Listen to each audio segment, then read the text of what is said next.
So the government shutting down again. Congratulations. Well, at this point, is it really what we want as a country? But I'm looking at it like, all right, I am sympathetic to those who are employed by the government, sympathetic to those who might lose a paycheck, basically be furloughed, all those things. I get it.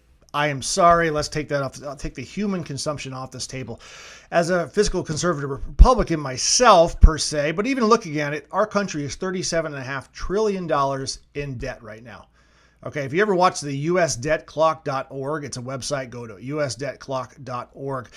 You'll see the numbers spinning so fast, it makes you go crazy. And I'm just thinking to myself, if we can't have nice things, let's shut them down to save money. Now, in the grand scheme of things, if this were an actual company, not the government, that's what people might do. They might actually save some money. I doubt it with the government, but at the same time, let's try. And to save the money from a government shutdown on the surface of it, to me, isn't a horrible thing. Yeah, we're going to be inconvenienced. There's a bunch of people that are going to be waylaid with things as far as travel goes. Federal offices are going to be closed. National parks are going to close. All those things. But understand, this isn't the first time this has happened. People right now on social media are kind of coming out saying, oh my God, I can't believe this is happening under Trump again. This just happened a couple of years ago and all that.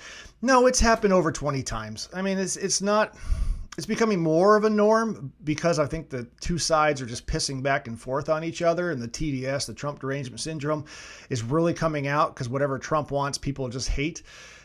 And I think that's a problem in itself and a totally different, unrelated thing. But looking at it like this whole scenario that people can't work together like adults in the Senate, because remember, the House has passed this. The Senate needs 60 votes to pass.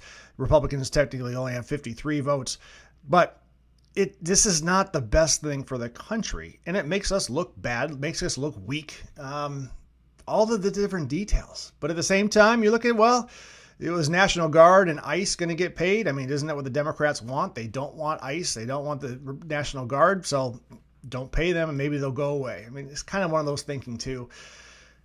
But I do feel bad for the people that could get laid off. Although at the same time, like, maybe it's best for our country. Maybe it's best to limit the workforce, take people out of the equation, get rid of the things that aren't necessarily essential.